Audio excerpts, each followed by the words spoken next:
नमस्कार. महामंथनमध्ये आपल्या सर्वांचं स्वागत. नगरपालिकेचे निवडणुका झाल्या, महानगरपालिकेच्या झाल्या आणि आता जिल्हा परिषद आणि पंचायत समितीचे निवडणुका. आणि आज वारुंजी गण आणि कोयना वसाहत गण यामध्ये जे उमेदवार उभे राहणार आहेत काँग्रेसच्या पक्षाच्या वतीनं, ते उमेदवारांची आज या ठिकाणी मोठी रॅली निघाली आहे. वारुंजीमध्ये जे नामदेव पाटील, त्यांच्या पत्नी सुनंदा नामदेव पाटील, तसेच बडेकर आणि एक श्रीकांत पाटील, असे 3 उमेदवारांची आज अर्ज दाखल करण्यासाठी ही भली मोठी आत्ता रॅली निघालेली आहे. आता आपण पाहू शकता ही रॅली कोयना पुलावरून निघालेली आहे अर्ज भरण्याच्या ठिकाणी.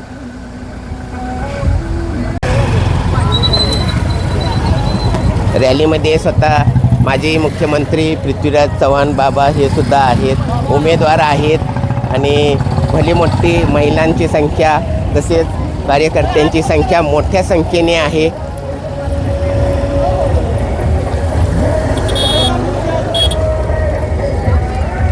अतिशय चांगल्या शक्तीप्रदर्शनाने ही मोठी अर्ज भरण्याची जी रॅली आहे ती रॅली निघालेली आहे. कोयना पुलावरती हे एक वेगळं दृश्य दिसतंय, जसं आपण वारीला पंढरपुरीला दर्शन पाहतो त्या पद्धतीनं आज या ठिकाणी हे सगळे काँग्रेसचे झेंडे घेऊन कार्यकर्ते, लहान मोठे सगळे, वयोवृद्ध सगळे या रॅलीमध्ये सहभागी झालेले आहेत. आणि नामदेव पाटील यांच्या पत्नी सुनंदा नामदेव पाटील यांना सगळेजणं माई म्हणतात. त्या माईंचा आज अर्ज भरण्यासाठी एवढ्या मोठ्या संख्येनं महिला या ठिकाणी निघालेल्या आहेत. भली मोठी संपूर्ण असं 1 ते 2 किलोमीटरची अशी रांग आहे कार्यकर्त्यांची. भले मोठं शक्तीप्रदर्शनाने ही रॅली निघालेली आहे.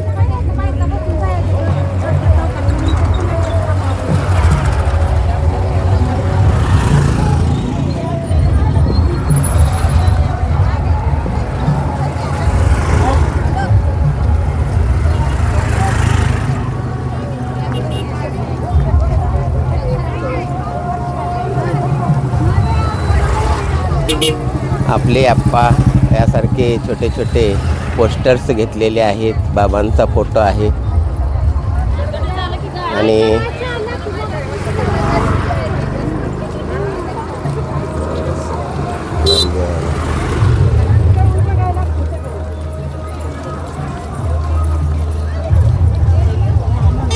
चालतच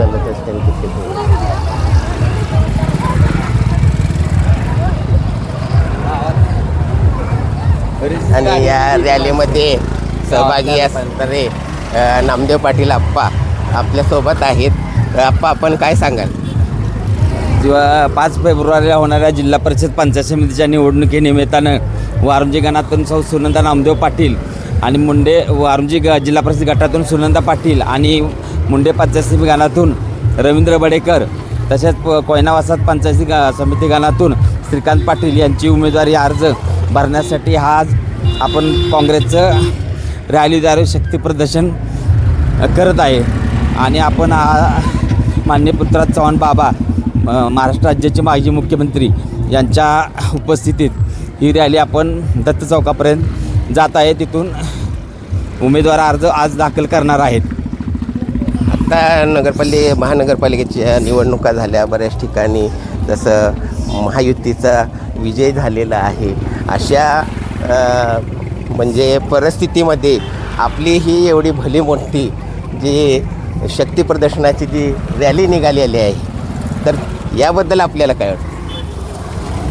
आता जरी महाविकास आघाडी जरी राज्यात जरी पुढे असली तरी काँग्रेस पक्ष हा विरोध पक्ष म्हणून पहिल्या क्रमांकावर महाराष्ट्रामध्ये महानगरपालिकेला काँग्रेसच्या सीटा निवडून आलेल्या आहेत.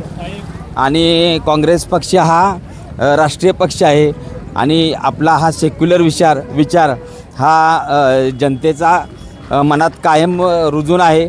आणि तसंच हा भाजपमध्ये जातीवादी पक्ष आहे. आणि 2029ला होणाऱ्या लोकसभेच्या निवडणुकीत काँग्रेस पक्ष नक्कीच सत्तेवर येईल अशी आम्ही अपेक्षा बाळगतो. आणि माननीय पृथ्वीराज चव्हाण बाबा यांच्या नेतृत्वाखाली वारुंजी जिल्हा परिषद गटामध्ये विकास कामं भरपूर केलेली आहेत. मी मागच्या वेळेला पंचायत समिती सदस्य म्हणून माझे वारुंजी गटामध्ये चांगल्या प्रकारे काम केलेलं आहे. त्याचे फळ म्हणून हे जनता एवढी माझ्या पाठीशी आहे.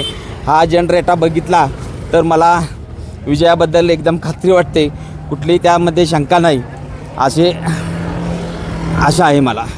निश्चितच आपण आपली भूमिका स्पष्ट केलेली आहे. वारुंजी गटातील आणि 2 गण आहेत. या 2 गणातली म्हणजे एकूण 3 उमेदवार या ठिकाणी आज राष्ट्रीय काँग्रेस पार्टीच्या वतीने अर्ज भरणार आहेत. तर आपल्याला आणि आपल्याबरोबर असणाऱ्या 2 उमेदवारांना या ठिकाणी आम्ही शुभेच्छा व्यक्त करतो. धन्यवाद. आभार.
तिकडे आता मी याला याद आहे वर्षाला हो मी जातो आता इथं आता माझं काम माझी मोठी गाडी